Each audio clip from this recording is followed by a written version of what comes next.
اگر آپ کے پاس مریض بیٹھ جائے، آپ کو کیسے معلوم ہوگا کہ اسی مریض کے اوپر جادو ہے، جنات ہے، نظر بد ہے، اسیب ہے، سایہ ہے یا جسمانی بیماری ہے؟ فاروقی عملیات آفیشل. السلام علیکم ورحمۃ اللہ وبرکاتہ۔ امید کرتا ہوں ہمارے جتنے بھی دوست اور احباب ہیں سب خیر و عافیت سے ہی ہوں گے۔ آج ہم اپنے سبق میں آپ حضرات کو بتائیں گے تشخیص کا طریقہ۔ دوستو، ہمارے عملیاتی کورس میں یہ تقریباً 15 یا 16واں سبق ہے، اور اس سے پہلے میں نے تشخیص کا ایک طریقہ آپ کو بتایا تھا سورۃ مزمل سے۔ سورۃ مزمل سے مریض کا تشخیص کرنا، اور اس کا ایک کارڈ میں نے آپ حضرات کو دیا تھا کہ یہ کارڈ مریض کے ہاتھ میں دے رہے۔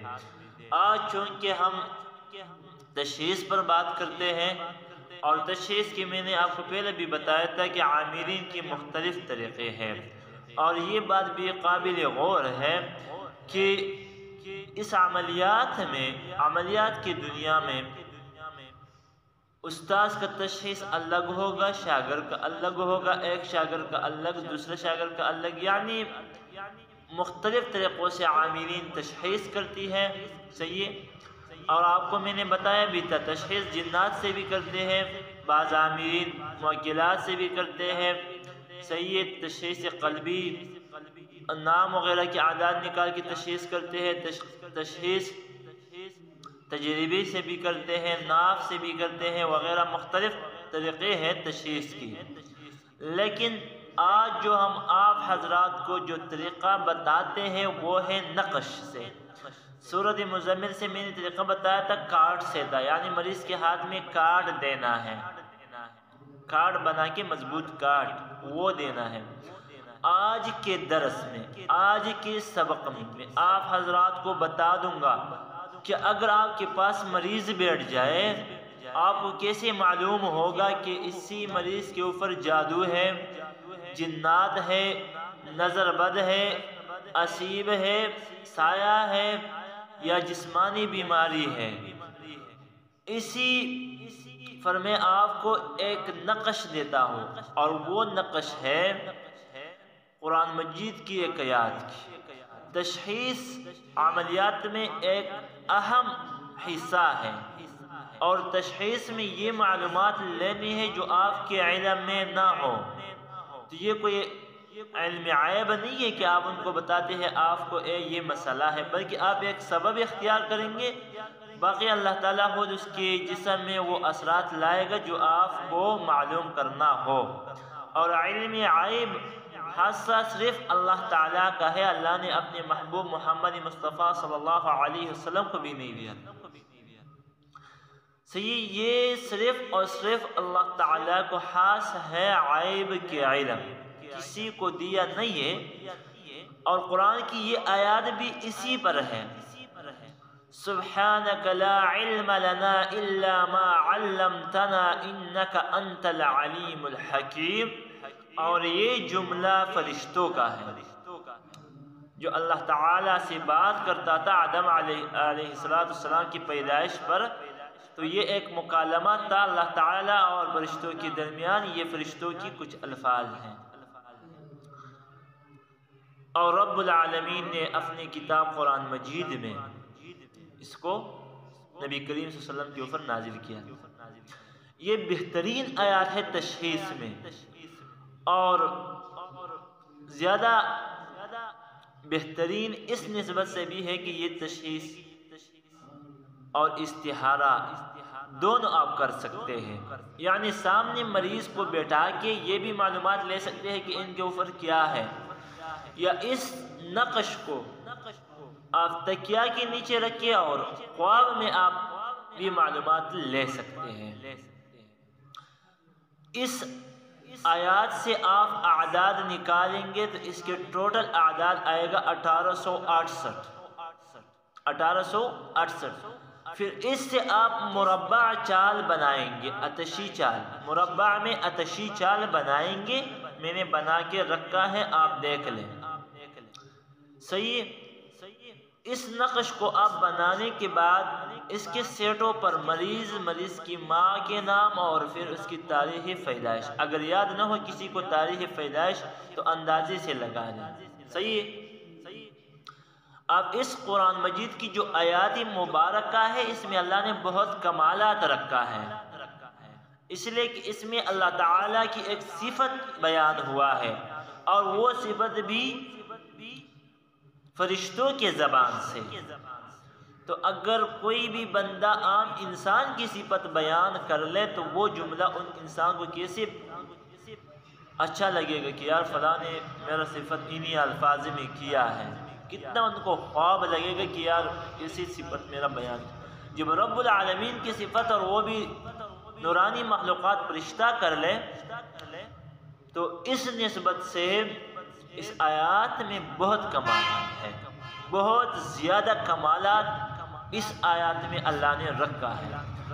تو یہ نقش آپ بنانے کے بعد مریض کو سامنے بٹھا لے اور آپ اپنے سے حصار لے لیں، آیات کرسی کا حصار 11 مرتبہ پڑھ کے شہادت کی انگلیوں پر دم، اور پھر اس سے اپنا حصار گھر کا اور مریض کا لینے کے بعد مریض کو بتا دے کہ کارڈ ہاتھ میں رکھے، یہ یوں اس طرح کارڈ نہیں، نقش تعویذ بنا کے ہاتھ میں، وہ ہاتھ میں ایسے پکڑ لے گا مضبوط سے، پھر اس کو مریض کو بتا دے کہ آپ مجھے دیکھتے رہیں، وہ آپ کو دیکھے گا۔ جو آپ اس آیات کو شروع کر لیں، 101 مرتبہ تک پڑھنا ہے، لیکن پہلے آخر میں درود شریف لازمی ہے پڑھنا۔ جب آپ شروع کریں گے تو مریض کی جسم کے اوپر کچھ کیفیت محسوس ہوگا، مریض کو اس سے آپ کو اندازہ ہوگا کہ انہی کے اوپر کیا کیا ہے۔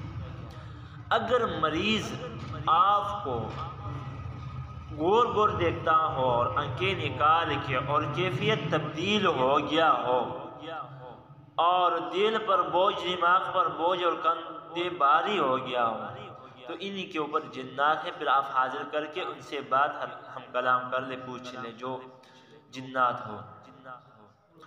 اس کے بعد اگر مریض کا جسم بھاری ہوا، انتہائی بھاری، یا کسی جگہ پر درد محسوس زیادہ ہوا، یا اس ہاتھ پر درد یا گرم ہوا یا درد محسوس ہوا، تو اسی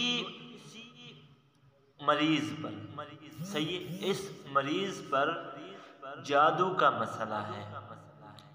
اگر اس درد کے ساتھ اس کو گھبراہٹ محسوس ہوتا ہو، کیا گھبراہٹ، اور دل پر انتہائی پریشر ہو، تو پھر یہ جادو تسلیط الجن ہے، یعنی کسی نے ان کے اوپر پھر جنات بھی مسلط کیا ہے ان کے ساتھ۔ اگر مریض صرف ڈرتا ہو صحیح، اور وجود کانپنے لگتا ہو، صرف ڈرتا ہو وجود کانپنے، تو شیاطین کا مسئلہ ہے، اور شیاطین انسان کو صرف تکلیف دیتا ہے صحیح۔ اگر مریض کی صرف دل پر بوجھ آ جائے یا درد آ جائے، صرف دل پر صحیح ہے، تو اسی کے اوپر سایہ کا مسئلہ ہے، سایہ۔ اور یہ جو میں آپ کو کہتا ہوں اس کو آپ لکھ لیں، یہ اس طرح آپ کو یاد نہیں ہوگا، یہ لکھ لیں پھر آپ کو جلدی یاد ہوگا۔ اگر مریض کے آنکھوں پر درد آنا شروع ہو جائے، یا آنسو نکلنا شروع، پانی، یا سر میں درد آ جائے، تو اسی کے اوپر نظر بد کا مسئلہ ہے صحیح، کسی نے ان کے اوپر نظر۔ اگر کوئی بھی مسئلہ جو میں نے آپ کو بتایا، کوئی بھی مسئلہ مریض کو محسوس نہ ہوا تو مریض کے اوپر کچھ بھی نہیں ہے، جسمانی بیماری ہے صحیح۔ یہ آسان تشخیص ہے، اس کو آپ سیکھ لیں، آسان بھی ہے، لیکن اس آیات مبارکہ کی زکوٰۃ ادا کرنا لازمی ہے، آپ لازمی زکوٰۃ اس کی نکال لیں۔ وہ ایک ہفتہ ہے، صرف 40 دن بھی ہے، ایک ہفتہ، لیکن آپ کے لیے صرف ایک ہفتہ ہے جو ہمارے ساتھ اس کورس میں ہے۔ میں اجازت آپ کو دیتا ہوں، اس سبق کے دوران بھی آپ نکال سکتے ہیں، سبق کے بعد بھی، یعنی ہمارے سبق مکمل ختم ہو جائے کے بعد آپ بھی زکوٰۃ نکال سکتے ہیں۔ 313 مرتبہ عشاء کی نماز کے بعد اپنے سے حصار لینا ہے آیاتی کرسی کا، ایک مصلی مخصوص کرنا ہے۔ اگر آپ کسی کام پر چلے جائے تو اپنے ساتھ مصلی لے کے جائیں، رات کا ارادہ۔ دوران کسی سے بات کرنا نہیں ہے، سفید لباس میں چلہ نکالنا ہے، سفید لباس، اور خوشبو استعمال کرنا لازمی ہے، صحیح ہے۔ اگر کوئی بندہ ہو نسوار ڈالتا ہو یا سگریٹ پیتا ہو تو کوشش کر لے، عملیات ان کے ساتھ تضاد ہے، عملیات میں ان کے ساتھ کیا ہے؟ تضاد ہے۔ ان چیزوں سے، چاہے نسوار ہو، سگریٹ ہو یا کوئی اور سبزی جس سے منہ میں بدبو آتا ہو، تو وہ چیزیں چھوڑنا عاملین کے لیے لازمی ہے۔ اگر نہیں چھوڑتا اور نسوار وغیرہ ڈالتا ہے تو یاد رکھیے عاملین اپنے عملیات میں لازمی کمزور ہوگا، ان کو کبھی قوت نہیں ملتا عملیات میں۔ یہ میرا جملہ یاد رکھنا ہے، اس کی میں آپ کو وجہ بتاتا ہوں کیوں۔ اس وجہ سے کہ نسوار ڈالنے سے یا سگریٹ پینے سے یا بدبو والا چیز کھانے سے آپ کی منہ سے ایک بدبو نکلتی ہے، آپ کو محسوس نہیں ہوتا، یاد رکھیں۔ یہ اس بندہ کو محسوس ہوگا جو نسوار نہیں ڈالتا، یا کسی اور بندہ کو آپ کی منہ کا بدبو محسوس ہوتا ہے۔ اور جب آپ چلہ کشی کرتے ہیں، قرآن کی تلاوت، چلہ وغیرہ اذکار کرتے ہیں، تو اللہ تعالیٰ کی نورانی مخلوقات مؤکلات آ کے آپ کے ہونٹوں پر اپنے ہونٹ لگاتے ہیں اور وہ کھاتے ہیں۔ علماء دیوبند نے اس پر مکمل تحریر بھی لکھا ہے، بہت علماء کرام نے، آپ دیکھ بھی لیں۔ میں نے ایک کتاب کا مطالعہ کر رہا تھا، اس میں لکھا تھا کہ جب روحانی چلہ کشی آپ کرتے ہیں یا روحانی اعمال کرتے ہیں، شیطانی نہیں، تو آپ کے منہ سے ایک سفید روشنی نکل کے اوپر چلے جاتے ہیں، ایک سفید روشنی۔ اس روشنی کھانے کے لیے مؤکلات آتی ہے، وہ کھاتے ہیں اور آپ پر عاشق ہو جاتے ہیں اور آپ کی تابع بن جاتے ہیں، آپ کے خادم بن جاتے ہیں۔ تو وہ آ کے آپ کے ہونٹوں پر اپنا ہونٹ لگاتے ہیں، اور جب آپ کے منہ سے بدبو نکلتا ہو تو مؤکلات قریب نہیں آتا۔ اور حدیث شریف میں ہے کہ جو نبی کریم صلی اللہ علیہ وسلم کے دور میں یہ لہسن ہے، کیا ہے وہ، اور پیاز، یہ جب کاٹتے تھے نا فوراً مسجد میں آ جاتے تھے، منہ سے بدبو نکلتا تھا تو نبی اسلام اس کو مسجد سے بھی نکالتے تھے اس بندہ کو۔ تو اس لیے آپ ان چیزوں سے پرہیز کر لیں تاکہ آپ کی عملیات میں قوت ہو، آپ کی روحانیت میں قوت ہو، آپ کے لیے مسئلہ نہ ہو۔ تو دوستو، آج کا درس یہی تھا، ہمیں دعاؤں میں یاد رکھنا ہے۔